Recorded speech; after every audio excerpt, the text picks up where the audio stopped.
नमस्कार दोस्तों, maths and education में आपका स्वागत है।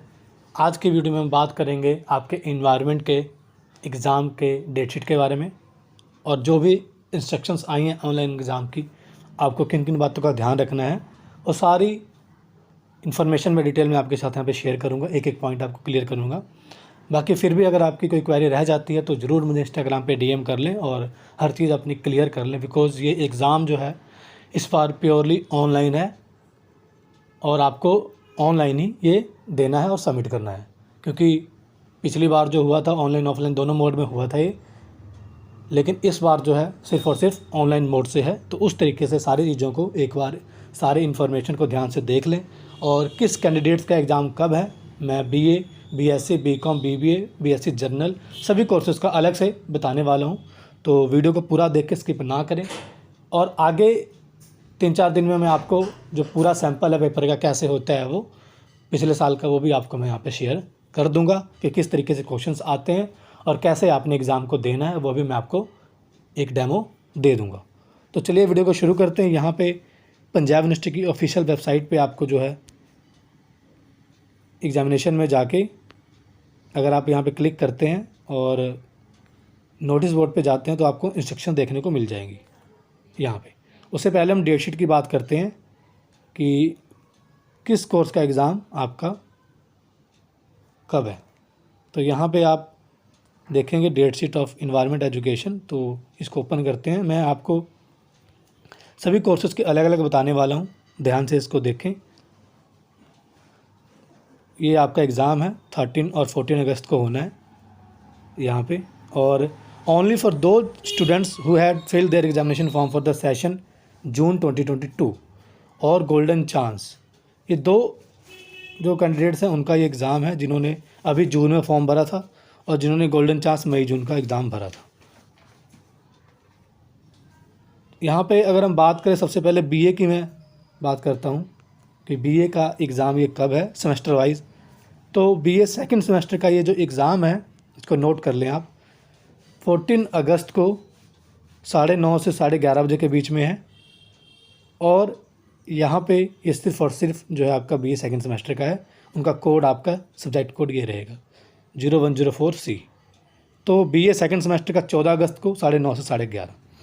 उसके बाद बीए फोर्थ और सिक्स सेमेस्टर का जो है आपका इकट्ठे है, वो आपका है 13 अगस्त को 9:30 से 11:30, बीए फोर्थ और सिक्स सेमेस्टर। तो ये बीए के लिए था, 13 अगस्त को फोर्थ सिक्स का है और 14 अगस्त को सेकंड सेमेस्टर का है, और ये दोनों मॉर्निंग शिफ्ट में 9:30 से 11:30, और यहाँ पे भी 13 अगस्त को भी जो है 9:30 से 11:30। ये तो होगा बीए का। अब बात करते हैं बीबीए, बीसीए, बीकॉम। तो ध्यान से सभी कैंडिडेट सुन लें, बीबीए, बीसीए, बीकॉम के सभी कोर्सेज सेकेंड, फोर्थ और सिक्स्थ, उनका एक ही दिन एग्ज़ाम है और वो टाइमिंग है 13 अगस्त इवनिंग की, सैटरडे की 2 से लेकर 4 बजे। इसमें आपके सेमेस्टर सारे आ जाएंगे, इसलिए इन्होंने इकट्ठा ही लिख दिया है बीबीए, बीसीए, बीकॉम। तो इसका ध्यान रखें, इसमें सेकंड, फोर्थ, सिक्स सेमेस्टर तीनों आ जाएंगे। जो भी कैंडिडेट्स इस कैटेगरी के अंदर आते हैं उनका एग्ज़ाम 2 से 4 बजे के बीच में होगा। साइट पे पहले पेपर आ जाएगा, साइट आपकी जो है मैं बताने वाला हूँ कैसे एग्ज़ाम को देना है, सारी इंपॉर्टेंट चीज़ें यहाँ पे आपको बता दी जाएंगी। उसके बाद 13 अगस्त को ही बीएससी जर्नल का भी एग्ज़ाम है। देखिए बीएससी में 2 कैटेगरी होती हैं, एक जर्नल और एक ऑनर्स के कोर्सेस होते हैं। तो जर्नल जो है बीएससी, उनके जो ये एग्ज़ाम है सेकंड, फोर्थ और सिक्स सेमेस्टर तीनों के ही 13 अगस्त को इवनिंग में 2 से 4 ही हैं। बीबीए, बीसीए, बीकॉम के साथ ही बीएससी जर्नल का भी होगा। तो ये मेजर जो 4-5 हमारे कोर्स थे उनकी बात थी। उसके बाद जितने भी इसके अलावा कोर्स बच जाते हैं उनका एग्ज़ाम जो है, चाहे वी वोकैब हो या बैचलर के जितने भी कोर्स हैं जो ईवीएस का एग्ज़ाम देते हैं, उन सभी का एग्ज़ाम जो है अभी इन कोर्सेज़ के अलावा वो 13 अगस्त को 9:30 से 11:30 के बीच में है, 13 अगस्त को। इसका ध्यान रखें। बाकी अलग अलग मैंने सभी कोर्सेज़ का यहाँ पे बता दिया, और जितने कोर्स बच जाते हैं इनके अलावा उनका तो 13 अगस्त को ही है 9:30 से 11:30। आई होप ये डेट्स सबको क्लियर हो गई होंगी। चलिए अब हम बात करते हैं इम्पोर्टेंट इंस्ट्रक्शंस की। तो यहाँ पे ये ऑफिशियल नोटिफिकेशन है, 13-14 अगस्त का आपका एग्ज़ाम है। और यहाँ पे बार बार लिखा जा रहा है कि ये पेपर सिर्फ ऑनलाइन होगा, गूगल फॉर्म के थ्रू होगा। आपको एक लिंक जो है वेबसाइट से मिलेगा, उस पर आपने क्लिक करना है और वहाँ पे अपना नेम, क्लास, हर इन्फॉर्मेशन डाल के सीधा जब आप कंटिन्यू करेंगे तो वहाँ पे आपको जो है क्वेश्चंस मिल जाएंगे और वो आपको सिलेक्ट करके सबमिट करने हैं। बहुत इजी मोड है, बस आपको अपने नेट का ध्यान रखना है। और जीमेल इसमें बार बार अभी मैं आपको डिटेल में बताऊँगा। जीमेल जो है आपकी, उससे आप अपना ही रिस्पांस देंगे। एक जीमेल से 2-3 रिस्पांस नहीं जाने चाहिए, नहीं तो वो पेपर कैंसिल हो जाएगा। साइट क्या है, साइट यहाँ पे एक बार नोट कर लीजिए, उस दिन आपकी वर्क करेगी, अभी ये चल नहीं रही है। evs.puexam.in इस साइट को आपने खोलना है। बाकी एग्ज़ाम से 3-4 दिन पहले मैं आपको डेमो दे दूँगा, सब कुछ बता दूँगा कैसे अपने एग्ज़ाम को देना है। फ़िलहाल अभी आप इस साइट को नोट कर लीजिए। ये यहाँ पे बताया गया है दूसरे पॉइंट में कि सारे कोर्सेज़ के लिए अलग अलग लिंक बनाए जाएंगे, उस पर ही आपने सबमिट करना है, कन्फ्यूज होने की ज़रूरत नहीं है। और जिस कोर्स का एग्ज़ाम जिस दिन है, जिस स्लॉट में है, उसी में देना है आपने। आगे पीछे अगर आपने दिया तो आपका कैंसिल हो जाएगा। 100 क्वेश्चन आपके होंगे, 2 घंटे का आपके पास समय होगा। और अपना जीमेल के अकाउंट के साथ ही आप एग्ज़ाम दे सकते हैं। जिसका जीमेल नहीं है वो जीमेल बना ले, या इसमें यह भी है कि आप ज़रूरी नहीं है कि वो जीमेल आपकी होनी चाहिए। अगर आपके पेरेंट्स की बनी हुई है तो आप उसके थ्रू भी ये दे सकते हैं, लेकिन सिर्फ एक जीमेल से एक स्टूडेंट एग्ज़ाम देगा। उसके बाद यहाँ पे यही मैं आपको बता रहा हूँ कि मल्टीपल लॉगिन जो है सेम जीमेल अकाउंट से परमिशबल नहीं है। कई बार क्या होता है, स्टूडेंट्स इकट्ठे बैठे होते हैं तो एक के साथ 2 सबमिट कर देते हैं एक ही जीमेल से, कि तू भी दे दे मैं भी दे देता हूँ उसी के जीमेल पे। तो ये जो है नहीं करना है आपने, इसका ध्यान रखें। पेपर आपके तीनों लैंग्वेज में होंगे, इंग्लिश, हिंदी, पंजाबी। वहाँ पे आपको पता लग जाएगा जब आप गूगल फॉर्म को ओपन करेंगे। 2 घंटे आपका एग्ज़ाम चलेगा, उसके बाद आपको 1 घंटा और मिलेगा जो है रिस्पॉन्स को सबमिट करने के लिए। इस चीज़ का ध्यान रखें, जैसे ही आपका एग्ज़ाम ख़त्म हुआ, जिसकी टाइमिंग मान लो 2 से 4 है, तो 2 से 4 तक ही आपका जो पेपर आपको शो होगा। उसके बाद सिर्फ आपको सबमिट करने का टाइम मिलेगा, पेपर आप नहीं कर पाएंगे। तो 2 घंटे के अंदर ही आपको एग्ज़ाम को करना होगा, सीधा फिर वो सबमिट होगा। और जब भी आप सबमिट करेंगे, सारे कैंडिडेट ध्यान रखें चीज़ का, लास्ट में तो उसका स्क्रीनशॉट ज़रूर लें, उसको सेव करके रख लें, बिकॉज़ वही आपका प्रूफ होगा। लास्ट में जब सबमिशन का टाइम आएगा तो एक बार अपना स्क्रीनशॉट सबने लेना है। हालांकि जितनी भी जीमेल है सबको कन्फर्मेशन आएगी कि आपका रिस्पांस जो है सबमिट हो चुका है, लेकिन बाय चांस किसी का नहीं आए तो आपने स्क्रीनशॉट लेकर रख लेना है, ताकि वो आपका आगे काम आए अगर रिज़ल्ट में कोई गड़बड़ी होती है। सिर्फ और सिर्फ ऑनलाइन एग्ज़ाम है, गूगल के थ्रू होगा। कोई भी ऑफलाइन पेपर या आपको कहीं सबमिट करने की ज़रूरत नहीं है। एक आधे कैंडिडेट मुझसे पूछ रहे थे कि पेपर डाउनलोड कहाँ से होगा, सबमिट कहाँ करना है। सिर्फ और सिर्फ गूगल ऑनलाइन ही आपका एग्ज़ाम होगा, ना आपको डाउनलोड करना, ना कहीं सबमिट करना है।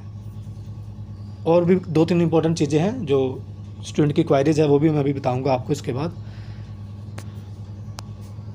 उसके बाद यहाँ पे जो है इंटरनेट कनेक्टिविटी आपकी सही होनी चाहिए, ताकि आपका एग्ज़ाम जो है सही ढंग से हो जाए, क्योंकि वो सिर्फ आपकी जिम्मेवारी होगी। तो इसका ध्यान रखना है आपने सभी ने। नेटवर्क पहले ही चेक कर लेना है कहाँ आपका सही आता है, वहीं बैठ के सिर्फ 2 घंटे का काम है ये, आपने एग्ज़ाम को देना है। No hard copy of the answer sheet will be entertained and the university. मैंने आपको बता दिया है कि कुछ भी आपको ना डाउनलोड करना है क्वेश्चन पेपर, ना आपको कहीं मेल वहाँ पे ऑफलाइन भेजना है। तो ये सारी इन्फॉर्मेशन थी। अब कुछ पॉइंट्स हैं जो मैं डिस्कस कर लूँ। बहुत सारी जो ये क्वायरी आ रही हैं बार बार कि जो हमारा एडमिट कार्ड है उसमें सेंटर अलॉट हुए हैं, तो उसका क्या मतलब है। मैं आपको ये क्लियर कर दूँ। मैंने कई स्टूडेंट्स को मैसेज भी किया था डीएम कि इसमें जो आपका एडमिट कार्ड हो पहले अलॉट हो चुके थे, जब अभी ये डिसाइड नहीं हुआ था कि जो आपका एनवायरनमेंट का एग्ज़ाम है ऑनलाइन होना है। तो आपको अगर से आपको उसका कोई चक्कर नहीं है, सेंटर इस बार एग्ज़ाम आपका ऑनलाइन है, तो वो एडमिट कार्ड जो है आपके 1 महीने पहले जनरेट हुए थे, जिसमें हमें लग रहा था कि आपके एग्ज़ाम ऑफलाइन होंगे लेकिन इन्वायरमेंट का, लेकिन अब वो ऑनलाइन हो रहा है। तो उसमें आपको घबराने की कोई ज़रूरत नहीं है कि सेंटर पे आपको जाना है। आपको अपने घर पे बैठ के एग्ज़ाम को देना है। ये चीज़ मैं क्लियर कर रहा हूँ। दूसरी चीज़, यहाँ पे जो एग्ज़ाम है अपने अकॉर्डिंग डेट्स के अकॉर्डिंग देना है, किसी दूसरे स्लॉट में गलती से भी नहीं देना, वो काउंट आपका नहीं होगा। तो जितने मैंने डेट्स आपको बताई हैं, एक बार फिर आप खुद भी उसको रीचेक कर लें और उसके अकॉर्डिंग एग्ज़ाम को दें। अगर आपने गलती से किसी और स्लॉट में दिया तो आपका काउंट नहीं होगा और ये इतना अच्छा मौका आपका एग्ज़ाम जो क्लियर करने का वो निकल जाएगा। फिर भी किसी को डाउट होता है कि मेरा एग्ज़ाम कब है तो मुझे इंस्टाग्राम पे डीएम कर दें। और जो दिक्कतें आएंगी शायद वो सेकंड सेमेस्टर के जो कैंडिडेट्स हैं जो फर्स्ट टाइम ये एग्ज़ाम दे रहे हैं उनको आ सकती हैं, क्योंकि वो न्यू स्टूडेंट हैं, पहली बार एग्ज़ाम को देंगे। तो उनके लिए मैं कोशिश करूँगा कि आपको गूगल फॉर्म दिखाऊँ कैसे आपने एग्ज़ाम को देना होता है, कैसा आपका जो ये एग्ज़ाम होता है, किस टाइप के क्वेश्चंस आते हैं। मैं एक हफ्ते के अंदर अंदर मैं उसको वीडियो को अपलोड करने की कोशिश करूँगा।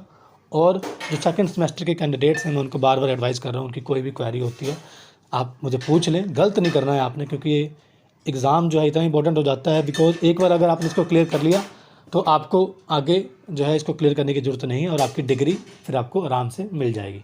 अदरवाइज़ डिग्री तभी मिलती है लास्ट में जब ये एग्ज़ाम आपका एक बार क्लियर हो, इसलिए इसकी इंपॉर्टेंस बहुत ज़्यादा हो जाती है।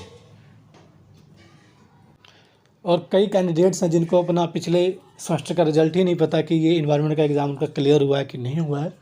तो पहला काम वो करें कि PU एडमिन ब्लॉक जाएं या कॉल करें, वहाँ से पहले कंफर्म करें कि उनका एग्ज़ाम पिछला क्लियर हुआ था कि नहीं। अगर क्लियर हुआ तो उसका प्रूफ रखें अपने पास। अदरवाइज़ जिनको लगता है, डाउट लगता है कि भाई मेरे पास ना प्रूफ है ना कुछ है, तो वो और उन्होंने ये एग्ज़ाम फ़िल किया है तो उसको ज़रूर दे दें। बाकी जिन्होंने फ़िल नहीं किया है वो तो दे ही नहीं सकते इस एग्ज़ाम को।